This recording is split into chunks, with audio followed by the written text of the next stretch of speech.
Good evening friends. आज हम second lecture के ऊपर आए हैं जो पंचायत अकाउंट असिस्टेंट का करेंगे। हम इसमें इंडियन कॉन्स्टिट्यूशन सेक्शन को डिस्कस कर रहे हैं। आज उसी को आगे कंटिन्यू करते हैं। सेकंड लेक्चर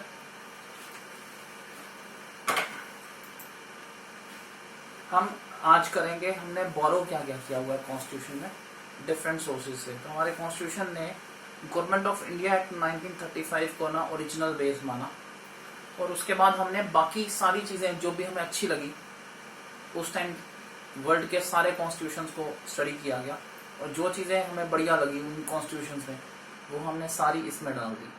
हमने क्या क्या बोरो किया? हमने ब्रिटेन से बोरो किया। लॉ बनाने का प्रोसीजर, लॉ बनाने के लिए हमें बिल्स इंट्रोड्यूस करने पड़ते हैं। हम कुछ बिल्स लोकसभा में इंट्रोड्यूस कर सकते हैं, वो राज्यसभा में भी पहले इंट्रोड्यूस किए जा सकते हैं। So either you can go for Lok Sabha और you can go for Rajya Sabha. कुछ ऐसे बिल्स हैं जो सिर्फ पहले लोकसभा में ही इंट्रोड्यूस होते हैं, जैसे मनी बिल है। ऑर्डिनरी बिल को हम लोकसभा में भी इंट्रोड्यूस कर सकते हैं और राज्यसभा में इंट्रोड्यूस कर सकते हैं। दोनों में से किसी भी हाउस में उसको इंट्रोड्यूस किया जा सकता है। उसके ऊपर 3 रीडिंग्स होती हैं। इनकी डिटेल्स हम आगे फर्दर क्लासेस में करेंगे। 3 रीडिंग में फर्स्ट रीडिंग में बिल को इंट्रोड्यूस किया जाता है। सेकेंड रीडिंग में बिल को क्लॉज बाय क्लॉज पढ़ा जाता है। फर्स्ट रीडिंग के बाद ना जनरली बिल को सर्कुलेशन में डाल दिया जाता है। हम डिफरेंट एमपीज को दे देते हैं, उसे न्यूज़पेपर मैगजीन में डाल सकते हैं, उससे सिलेक्ट कमेटी को भेज सकते हैं, उसे जॉइंट कमेटी को भेज सकते हैं, और न्यूज़पेपर में लोगों से एडवाइस ले सकते हैं कि हमने उसके ऊपर क्या करना है। लोग हमें एडवाइस दे सकते हैं। तो ये फर्स्ट रीडिंग में होता है। फर्स्ट रीडिंग के बाद बिल को जो है सेकेंड रीडिंग में रखा जाता है, जहां उसे क्लॉज बाय क्लॉज पढ़ा जाता है, और डिफरेंट एमपीज उसके ऊपर डिफरेंट सजेशंस देते हैं, जिनको अडॉप्ट भी किया जा सकता है, नहीं भी अडॉप्ट किया जा सकता है। और थर्ड रीडिंग में हम उसके ऊपर वोटिंग कराते हैं। ये वोटिंग हो जाए तो बिल एक हाउस से पास हो जाने के बाद दूसरे हाउस में भेजा जाता है। वहां पे भी ये सेम प्रोसीजर से गुजरता है, और वहां से पास होने के बाद हम इसे प्रेसिडेंट को भेजते हैं, जो साइन कर दें अगर, तो बिल लॉ बन जाता है। ये हमने लॉ मेकिंग प्रोसीजर जो है हमने ब्रिटेन से बोरो किया है।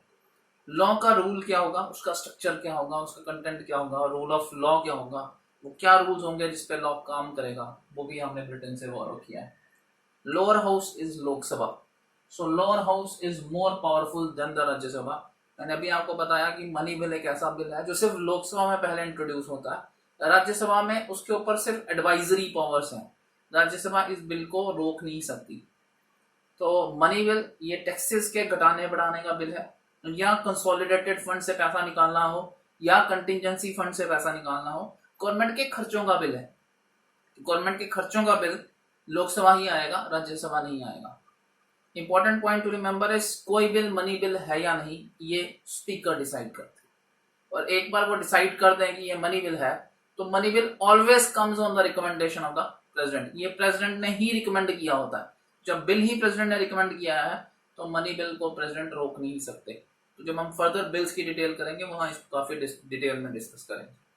सो लोकसभा ज्यादा पावरफुल है राज्यसभा से। Lower house is more powerful than the upper house. Bicameral legislature है, 2 हाउसेज है हमारे पास। पार्लियामेंट है सेंटर में। पीएम की पोस्ट बिल्कुल हमारी जो होती है वो ब्रिटेन की तरह होती है। स्पीकर ऑफ लोकसभा हमारे जो होते हैं वहां उनके हाउस ऑफ कॉमन्स की तरह होते हैं। हमारे 2 हाउसेज हैं, हाउस लोकसभा राज्यसभा। उसी तरह ब्रिटिश पार्लियामेंट के भी 2 हाउसेज हैं, House of Lords and House of Commons. और सिंगल सिटीजनशिप का कंसेप्ट जो है वो भी हमने ब्रिटेन से बोरो किया। तो ये क्वेश्चन पूछा आता है कि हमने क्या क्या चीजें कहाँ से बोरो की हैं। यूएस कॉन्स्टिट्यूशन से हमने लिया रिटन कॉन्स्टिट्यूशन।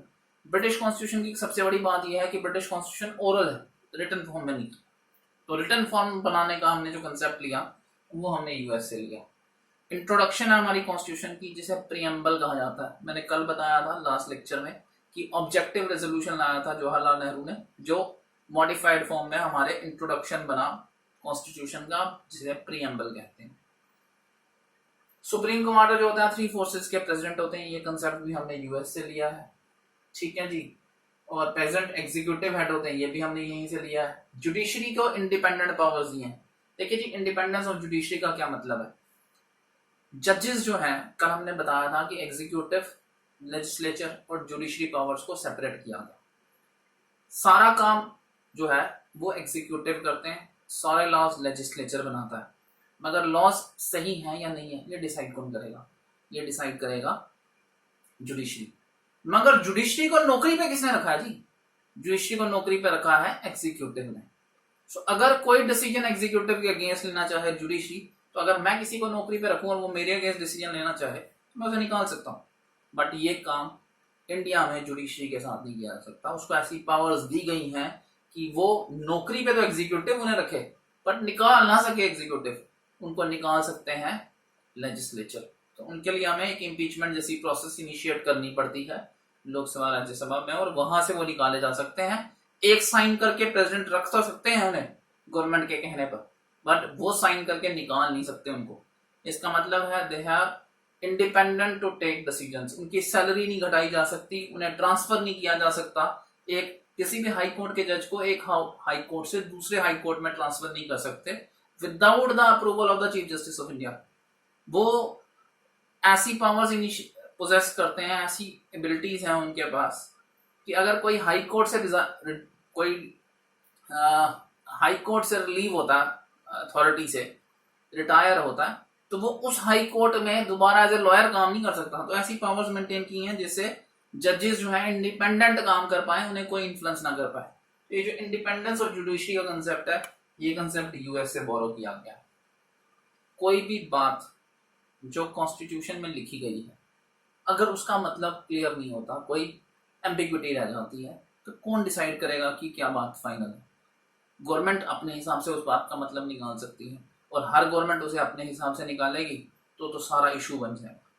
इसको सॉर्ट आउट करने के लिए उस बात के मतलब निकालने की जो पावर दी गई है, उस जुडिशरी को ये पावर दी गई है। So judiciary has the review power of any part of the constitution. So कोई भी पार्ट में किस पार्ट का क्या मतलब है, अगर वो एम्बिग्विटी में आ जाता है तो जुडिशरी के पास वो पावर है, वो उसे रिव्यू करे और उसका मतलब समझाए। और जुडिशरी अपनी की हुई जजमेंट को भी रिव्यू कर सकती है, तो ये भी उसके पास पावर है। फंडामेंटल राइट्स, ये जो कंसेप्ट लिया गया है फंडामेंटल राइट्स का, ये भी यूएस से लिया गया। आपको जान के हैरानी होगी, जब गवर्नमेंट ऑफ इंडिया एक्ट 1935 हुआ था, उससे पहले जो है वो राउंड टेबल कॉन्फ्रेंसेस हुई थी, और राउंड टेबल कॉन्फ्रेंसेस से भी पहले जो है गवर्नमेंट ऑफ इंडिया जो आईएनसी का, इंटरनेशनल कांग्रेस का 1931 का सेशन हुआ था, वहां ये रेजोल्यूशन पास किया गया था कि जब भी इंडिया बनेगा हम फंडामेंटल राइट्स रखेंगे। तो ये क्वेश्चन बड़ी बार पूछा जाता है कि कौन सा सेशन है कांग्रेस का जिसमें ये रेजोल्यूशन पास किया गया था कि फंडामेंटल राइट्स रखे जाएंगे। फंडामेंटल राइट का रेजोल्यूशन 1931 में ही कांग्रेस ने पास कर दिया था। वाइस प्रेसिडेंट की जो पोजीशन है as the ex officio chairman of Rajya Sabha, ये कंसेप्ट भी हमने यूएस से बोरो किया। आयरलैंड से डायरेक्टिव प्रिंसिपल्स लिए हैं। गवर्नमेंट को डायरेक्शंस दी गई हैं कि किन डायरेक्शंस में गवर्नमेंट ने काम करना है। अगर गवर्नमेंट के पास फंड्स होंगे तो गवर्नमेंट कहाँ लगाएगी, उसको रास्ता दिया गया है कि कहाँ ये फंड्स लगाए जाएंगे और किस डायरेक्शन में लगाए जाएंगे। इन्हें डायरेक्टिव प्रिंसिपल्स बोलते हैं। ये डायरेक्शंस हैं गवर्नमेंट को, और डायरेक्शंस जो फुलफिल करनी है ये डिपेंड करता है कि गवर्नमेंट के पास रिसोर्सेज कितने हैं। फंडामेंटल राइट्स के साथ ये इशू नहीं है, फंडामेंटल राइट तो हर हालात में मानने हैं ना गवर्नमेंट को, बट डायरेक्टिव प्रिंसिपल्स कितने माने जाएंगे वो डिपेंड करेगा कि गवर्नमेंट के पास रिसोर्सेज, मनी सप्लाई कितनी है उसके ऊपर। Presidential election is totally different from our election. हम इलेक्शन में पार्टिसिपेट करते हैं, एक वोट डाल के आते हैं एमपी के लिए या एमएलए के लिए या म्यूनिसिपैलिटी के लिए, एक वोट डालते हैं, हमारी ड्यूटी हो जाती है। बस प्रेसिडेंशियल इलेक्शन में एमएलए और एमपी ही पार्टिसिपेट करते हैं। इन्हें इलेक्टोरल कॉलेज बोलते हैं, और इनका प्रोपोर्शनेट रिप्रेजेंटेशन होता है। इसका मतलब है कि स्टेट पॉपुलेशन के हिसाब से एमएलए के वोट की वैल्यू जो होती है वो कम होती है, एमपी के वोट की वैल्यू ज्यादा होती है, और ये सिंगल ट्रांसफरेबल होते हैं, यानी एक वोट से ही वो वैल्यू पूरी की पूरी ट्रांसफर हो जाती है। उसके साथ साथ याद रखने वाली बात यह है कि आपने प्रोपोर्शनेट रिप्रेजेंटेशन देनी है, अपने प्रोपोर्शन के हिसाब से रिप्रेजेंटेशन आपको मिलेगी। साथ आपने प्रेफरेंस वोटिंग करनी है, यानी अगर 10 लोग खड़े होते हैं प्रेसिडेंट के लिए तो आपने 1 2 3 4 5 6 ऐसे सभी को वोटिंग करनी है अकॉर्डिंग टू योर प्रेफरेंस। उसमें से जो हाईएस्ट वोटर होता है वो फर्स्ट नहीं आ जाता, उसके बाद जो लीस्ट वोटर होता है, जिसको लीस्ट वोट्स मिलते हैं, उस इंसान के वोट्स को सेकंड लास्ट में ट्रांसफर कर दिया जाता है। सेकंड लास्ट वाला जब फिर और उसे निकाल दिया जाता है। सेकंड लास्ट वाले के वोट्स जो हैं फिर वो नेक्स्ट थर्ड लास्ट में ट्रांसफर होते हैं, और ये ट्रांसफर तब तक चलता रहता है जब तक आपको ऐसा एक इंसान नहीं मिल जाता जिसके पास एटलीस्ट 51% वोट हो जाए। तो ये एक डिफरेंट टाइप ऑफ प्रोसीजर है। जब हम प्रेसिडेंशियल इलेक्शन के बारे में पढ़ेंगे, प्रेसिडेंट की पावर्स के बारे में पढ़ेंगे, तो वहां बहुत डिटेल में इसको बात करेंगे। I am just giving U A superficial review, मैं आपको सिर्फ पॉइंट्स को समझाने की कोशिश कर रहा हूँ। जब हम हेडिंग पढ़ेंगे प्रेसिडेंशियल पावर्स, प्रेसिडेंशियल इलेक्शंस, वहां इसको बहुत डिटेल में कवर किया जाएगा और हम कवर करेंगे, टेंशन नहीं लीजिए। जापान से हमने पावर ली है कि सुप्रीम कोर्ट कैसे काम करती है, उसकी अथॉरिटी कैसे होती है और वो कैसे कमांड करती है। तो सुप्रीम कोर्ट के फंक्शनिंग का स्टाइल जापान से बोरो किया गया है। यूएसएसआर से फंडामेंटल ड्यूटीज और 5 ईयर प्लान्स किए। फंडामेंटल ड्यूटीज जो है ना, जब कॉन्स्टिट्यूशन बना तो हमने फंडामेंटल राइट तो दे दी बट ड्यूटी कोई नहीं दी। तो एक कमेटी बनी, स्वर्ण सिंह कमेटी। स्वर्ण सिंह कमेटी की रिकमेंडेशंस के हिसाब से ना कहा गया कि जब आप लोगों को राइट्स देते हैं, गवर्नमेंट को डायरेक्शंस देते हैं, तो लोगों को ड्यूटीज भी देनी चाहिए। तो 10 ड्यूटीज डिसाइड की गई on the recommendation of the स्वर्ण सिंह कमेटी। और बाद में 2002 में एक और ड्यूटी ऐड हुई जिसमें ये कहा गया कि पेरेंट्स और गार्डियंस की ये ड्यूटी है कि वो अपने बच्चों को एजुकेट करें। तो एजुकेशन जो है वो पेरेंट्स और गार्डियंस की ड्यूटी बनाई गई। तो अब 11 ड्यूटीज हैं हमारे पास। ड्यूटीज को भी हम डिटेल में डिस्कस करेंगे जब हम फंडामेंटल राइट्स के साथ डिस्कस करेंगे, इसको भी डिटेल में डिस्कस किया जाएगा। 5 ईयर प्लान्स, अब आपको ना एक बड़ी मजेदार स्टोरी सुनाते हैं। देखिए हुआ क्या कि चर्च जो है वो यूरोप में, चर्च और king, almost whole of the land जो था वो उनके कंट्रोल में था।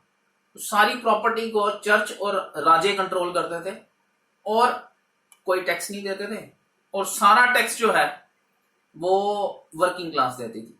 तो अल्टीमेटली वहां रेवोल्यूशंस हुए, रेनिसेंस का पीरियड आया। लोगों ने पूछा क्यों भाई ऐसा क्यों? तो ये जो पूछने का पीरियड है, क्वेश्चनिंग का पीरियड, इसे रेनिसेंस कहते हैं। और अल्टीमेटली चर्च से ये पावर छीन ली गई, राजाओं से भी पावर छीन ली गई और ये कंट्रोल आ गया लोगों के हाथ में। लोगों ने जब अपने लिए काम करना शुरू किया तो उन्होंने दिन रात काम किया। जब उन्होंने दिन रात काम किया तो इकोनॉमी बढ़ी, कैपिटलिज्म बढ़ा, इंडस्ट्रियल रेवोल्यूशन आ गया। तो जब इतनी स्पीड से, इतनी तेजी से इकोनॉमीज ग्रो हुई तो लोगों को लगा कि कैपिटलिज्म जो है वो बेस्ट फॉर्म ऑफ इकोनॉमी है और डिमांड और सप्लाई की जो फोर्सेज होती हैं वो ही रेगुलेट कर लेंगी इकोनॉमी को। बट ये भी उनकी गलती थी। उन्होंने जब 1930s में हम पहुंचे तो जब इकोनॉमीज गिरना शुरू हुई, डिप्रेशन में गई, तो कोई संभालने वाला नहीं था। तब WTO, गैट वगैरह बने जिन्होंने इकोनॉमीज को संभाला, वर्ल्ड बैंक बना उसके बाद। तो 1933 से जो 38 का पीरियड है इसे great depression of the millennium कहते हैं। ये चीज यूएसएसआर ने बचा ली। 1920s में फर्स्ट वर्ल्ड वॉर के बाद ही यूएसएसआर ने ना 5 ईयर प्लानिंग शुरू कर ली। तो उनके 5 ईयर प्लान्स ने उन्हें ये ग्रेट डिप्रेशन जो है उसका इफेक्ट उन पर बड़ा मिनिमाइज कर लिया। और जब हम इंडिपेंडेंट हुए 47 में तो हमने 5 ईयर का प्लान जो है यूएसएसआर से बोरो कर लिया। तो ये सब हिस्ट्री बेस्ड है। कोई ना कोई कारण बना जिसकी वजह से कोई ना कोई चीज जो बेटर परफॉर्म कर गई उसे हमने बोरो कर लिया from the constitutions, different constitutions. Canada के कॉन्स्टिट्यूशन से हमने फेडरल स्ट्रक्चर लिया। फेडरल स्ट्रक्चर का मतलब है जहां सेंटर की भी गवर्नमेंट है और स्टेट की भी गवर्नमेंट है। जहां सेंटर पे भी गवर्नमेंट हो और स्टेट पे भी गवर्नमेंट हो उसे फेडरल बोलते हैं। हम क्वाजी फेडरल हैं। हमारी कंप्लीटली ऐसा नहीं है कि स्टेट की गवर्नमेंट्स का सेंटर के साथ कोई रिलेशन नहीं है। हमारी स्टेट की गवर्नमेंट्स जो है वो सेंटर पे डिपेंडेंट है। We have government at centre, we have government at states, but central government is more powerful than the state governments and it can overtake them if required. तो central government is more powerful. अगला point है कामों का division. तो India में ना कामों को डिवाइड किया गया। जो काम सेंटर के हाथ में रखेंगे उन्हें यूनियन लिस्ट में डाल दिया। इसमें आर्मी आ जाती है, इसमें रेलवेज आ जाते हैं। तो ये काम सेंटर के हाथ में रखे हुए। जो काम स्टेट के हाथ में डाल दिए गए उन्हें स्टेट लिस्ट के आइटम्स बोलते हैं। वो काम स्टेट देखती है, जैसे स्टेट का एजुकेशन सिस्टम है या और भी स्टेट की बहुत सारे कंसेप्ट हैं जो स्टेट ही देखती है। कुछ काम दोनों के लिए रखे गए जिसमें दोनों लॉज बना सकते हैं। स्टेट लिस्ट पे ना स्टेट लॉज बनाती है, यूनियन लिस्ट पे सेंटर लॉ बनाता है। कुछ ऐसे सब्जेक्ट्स हैं जहां दोनों मिलके लॉ बनाते हैं, इसमें कुछ टैक्सेस वगैरह आते हैं। ये कंकरेंट लिस्ट कहलाता है। अब यूनियन लिस्ट, स्टेट लिस्ट और कंकरेंट लिस्ट से भी कोई आइटम छूट जाए ना तो वो आइटम जो होती है वो रेजिड्यू लिस्ट में आती है, और रेजिड्यू लिस्ट की कोई भी आइटम जो है उस पर भी लॉ बनाने की पावर सेंटर के हाथ में दी गई। सो रेजिड्यू लिस्ट भी जो है वो सेंटर के हाथ में। जर्मनी का कॉन्स्टिट्यूशन है उसे वेमर कॉन्स्टिट्यूशन बोलते हैं। वेमर कॉन्स्टिट्यूशन से हमने लिया कि जरूरत पड़ने पर जब नेशनल इमरजेंसी होती है हम फंडामेंटल राइट्स को सस्पेंड कर सकते हैं, क्योंकि फंडामेंटल राइट्स के अंदर बहुत सारी पावर्स जो है वो लोगों के हाथ में होती हैं। अब देश जब खतरे में है तो वो पावर हमारे हाथ में लेना, गवर्नमेंट को अपने हाथ में लेना बहुत जरूरी रहता है। ऐसे केसेस में फंडामेंटल राइट्स को नेशनल इमरजेंसी में सस्पेंड किया जा सकता है। ये कंसेप्ट हमने जर्मनी से लिया है। ऑस्ट्रेलिया से कंकरेंट लिस्ट का आइडिया मैंने बता दिया आपको। प्रियम्बल की लैंग्वेज हमने लिया है। इंटरनेशनल ट्रेड और कॉमर्स में क्या क्या ध्यान रखा जाता है ये भी हमने ऑस्ट्रेलिया से लिया, और ज्वाइंट सेशन लिया। अच्छा, ज्वाइंट सेशन क्या होता है वो बताते हैं। देखिए जी, कुछ बिल्स होते हैं जो एक हाउस से पास हो जाते हैं बट दूसरा हाउस उसे पास नहीं करता, और ये बार बार रिपीट होता है या 6-6 महीने तक पेंडिंग पड़ा रहता है दूसरे हाउस में बिल, उस पर वहां पे वोटिंग ही नहीं होती, वहां डिस्कशन ही की जाती। तो ऐसे केसेस में हम बिल्स को पास कराने के लिए दोनों हाउसेस को इकट्ठे बिठा के वोटिंग करवा सकते हैं। इसे ज्वाइंट सेशन बोलते हैं। आज तक 3 बार ज्वाइंट सेशन हुआ है, और लास्ट टाइम जो ये ज्वाइंट सेशन हुआ था प्रिवेंशन ऑफ टेररिस्ट ऑर्डिनेंस पे हुआ था, बीजेपी ने करवाया था, जिसके बाद ये पास हो गया था और प्रिवेंशन ऑफ टेररिस्ट एक्ट बन गया था। बाद में से कांग्रेस की सरकार ने ऑब्सोलीट कर दिया था, हटा दिया। साउथ अफ्रीका से कॉन्स्टिट्यूशनल अमेंडमेंट्स कैसे की जाती हैं, उनका ऑर्डर सीजिंगली है, और राज्यसभा के मेंबर्स कैसे चूज किए जाते हैं। मैंने कल राज्यसभा के बारे में बताया था कि राज्यसभा के जो इलेक्शन है इसमें पार्टिसिपेट करते हैं एमएलएस, और ये एमएलएस के लेवल पर ही इलेक्शन होता है। राज्यसभा का टर्म जो है वो इनफाइनाइट है, और राज्यसभा का जो मेंबर बनता है उसका टर्म है 6 इयर्स। हर 2 सालों में 1/3 मेंबर चेंज हो जाता है। अगला पार्ट हमारा जो आज का है वो प्रियम्बल है, और प्रियम्बल हमारा इंट्रोडक्टरी पेज है कॉन्स्टिट्यूशन का। शुरू में सुप्रीम कोर्ट ने माना कि प्रियम्बल हमारे कॉन्स्टिट्यूशन का हिस्सा नहीं है, बट आज हम मानते हैं कि सुप्रीम कोर्ट ने ही बाद में हर्ट किया कि it is a part of our constitution. वो कैसे हुआ उसकी स्टोरी सुनाएंगे, पहले प्रियम्बल पढ़ लेते हैं। प्रियम्बल बोलता है we the people of India, हम इंडिया के लोगों ने हैव सोलमनली रिजॉल्व, अपनी मर्जी से कॉन्स्टिट्यूट किया है कि हम इंडिया को सॉवरन, सॉवरन होता है जिसका कोई हेड नहीं होता, no external authorities over head, we are not dominion. Dominion होते, अगर आपको याद हो हिस्ट्री, अगर किसी ने हल्की भी पढ़ी है, तो 1927 में जब साइमन कमीशन आया तो मोतीलाल नेहरू को बोला गया कि आप भी एक रिपोर्ट बनाएं, उसे नेहरू रिपोर्ट बोलते हैं। नेहरू रिपोर्ट में यह बोला गया था कि हम ब्रिटिश क्वीन के अंडर ही रहेंगे, that was called dominion status. Mahatma Gandhi ने बोला था कि अगर ये 1929 की डेडलाइन तक अडॉप्ट हो जाता है तो हम भी इसे अडॉप्ट कर लेंगे। ये नहीं हुआ था, जिसके बाद पूर्ण स्वराज डिक्लेरेशन और दांडी मार्च हुआ था। ये हिस्ट्री में हम डिटेल में डिस्कस करेंगे। तो हम सॉवरन है, हमारा कोई हेड नहीं है, we are not oblige to the queen, हम प्रेसिडेंट को ऑब्लाइज हैं, और प्रेसिडेंट हमने खुद चुना है, तो we are oblige indirectly to ourself. तो सॉवरन है हम, सोशलिस्ट हैं, अल्टीमेटली पावर्स गवर्नमेंट के हाथ में है। अगर कोई भी प्राइवेट सेक्टर नहीं परफॉर्म करता या गलत परफॉर्म करेगा तो उसे ओवरटेक किया जा सकता है। Ultimately the powers are with the government. हम सेकुलर हैं, गवर्नमेंट का कोई रिलीजन नहीं है। जब गवर्नमेंट कोई लॉ बनाती है तो किसी भी रिलीजन को प्रेफरेंस नहीं देती है। हम सॉवरन हैं, हम डेमोक्रेटिक हैं, powers are with the public, they are by the public, and हम रिपब्लिक हैं जहां पे अथॉरिटी इंडिया से ही ओरिजिनेट होती है। हमें सिक्योर करना है सभी सिटीजन्स के लिए जस्टिस। हमें कौन सा जस्टिस उन्हें देना है, सोशल, इकोनॉमिक और पॉलिटिकल जस्टिस देना है। हमें उन्हें लिबर्टी, आजादी, लिबर्टी का मतलब होता है आजादी, थॉट्स की, एक्सप्रेशन की, बिलीफ की, फेथ की, वर्शिप की, और आजादी देनी है। हमें इक्वालिटी देनी है, स्टेटस की, अपॉर्चुनिटी की।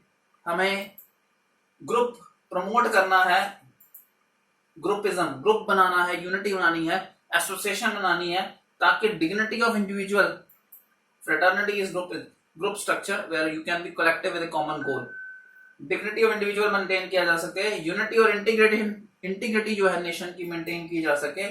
आज इस कॉन्स्टिट्यूएंट असेंबली में, in our constituent assembly, 26th day of November 1949 को हम इस कॉन्स्टिट्यूशन को अडॉप्ट करते हैं, इसे इनेक्ट करते हैं और अपने आप को ये कॉन्स्टिट्यूशन देते हैं। तो हमें कॉन्स्टिट्यूशन हमने खुद दिया। लोगों को ना ये बड़ी गलती रहती है, बहुत बार क्वेश्चन आता है कि हमें कॉन्स्टिट्यूशन किसने दिया है, तो जनरली बच्चे लिख देते हैं कि हमें कॉन्स्टिट्यूशन जो है ना वो कॉन्स्टिट्यूंट असेंबली ने दिया या B.R. अम्बेडकर ने दिया, but is wrong. The answer is हमें कॉन्स्टिट्यूशन हमने खुद दिया है। We have given this constitution to our self. ये जो सोशलिस्ट, सेकुलर, यूनिटी और इंटीग्रिटी वर्ड है ना, ये 1976 की अमेंडमेंट के बाद डाला गया। इसके बाद सुप्रीम कोर्ट ने होल्ड किया कि ये प्रियम्बल कॉन्स्टिट्यूशन का हिस्सा है। स्टोरी है ये है कि जब इससे पहले सुप्रीम कोर्ट में इसके ऊपर केसेस गए, जिन्होंने इसे कॉन्स्टिट्यूशन का हिस्सा मान के केस किया, तो सुप्रीम कोर्ट ने होल्ड किया कि ये कॉन्स्टिट्यूशन का हिस्सा नहीं है। बीरूबरी का केस था, वो केसेस भी हम आगे फर्दर डिस्कस करेंगे, आज हम सिर्फ प्रियम्बल तक रखेंगे। तो उसमें यह माना गया कि कॉन्स्टिट्यूशन का हिस्सा प्रियम्बल नहीं है, क्योंकि ये एक इंट्रोडक्शन है, इंट्रोडक्शन का एक्स्ट्रा पेज है, ये कॉन्स्टिट्यूशन का हिस्सा नहीं है। बट 1976 में जब कॉन्स्टिट्यूशनल अमेंडमेंट की गई 42 और ये 3 वर्ड इसमें डाले गए, तो कॉन्स्टिट्यूशनल अमेंडमेंट तो सिर्फ कॉन्स्टिट्यूशन में हो सकती है ना। तो अगर ये कॉन्स्टिट्यूशनल अमेंडमेंट से अमेंड हुआ है तो इसका मतलब ये कॉन्स्टिट्यूशन का हिस्सा।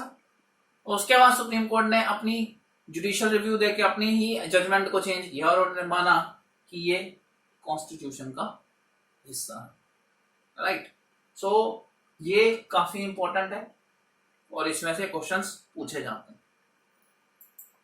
Hence we can conclude that India has a parliament at the center, parliamentary government है हमारी। हम फेडरल स्ट्रक्चर है, सेंटर की गवर्नमेंट भी है, स्टेट की गवर्नमेंट भी है, and we have a federal structure with a strong centre. हमारा सेंटर काफी पावरफुल है। हम सेकुलर स्टेट हैं, जब भी लॉज बनाए जाते हैं किसी भी रिलीजन को प्रेफरेंस नहीं मिलती हमारे यहाँ पे। हम यूनिवर्सल एडल्ट फ्रेंचाइज फॉलो करते हैं। Anybody who is above 18 years of age, mentally sound है और बार्ड नहीं है, लॉ से कि वो वोट ना कर पाए, वो हर इंसान वोट कर सकता है irrespective of the sex, caste, colour, creed. That is universal adult franchise. हमारा बाय कैमरा लेजिस्लेचर है, 2 हाउसेज हैं सेंटर पे, one is the Lok Sabha, another is the Rajya Sabha. हमारी जुडिशरी इंडिपेंडेंट है, एग्जीक्यूटिव को भी डंडा मार सकती है अगर वो अपना काम ना करे। जिसने इसे नौकरी पर रखा है उसकी स्ट्रेंथ, उसकी हालत कंट्रोल करना भी इनके हाथ में है। हमारे पास फंडामेंटल ड्यूटीज है, मैंने बता दिया आपको 10 ड्यूटीज थी, स्वर्ण सिंह कमेटी की रिकमेंडेशन पे आई थी। 11वीं ड्यूटी बाद में ऐड की गई 2002 में। हमारे पास डायरेक्टिव प्रिंसिपल्स दिए गए हैं, they are the directions to the government की किन डायरेक्शंस में काम करना है। लेक्चर 3 हम नेक्स्ट सब्सिक्वेंट क्लास में ऐड करेंगे। आज इतना ही करेंगे। Thank you, good night.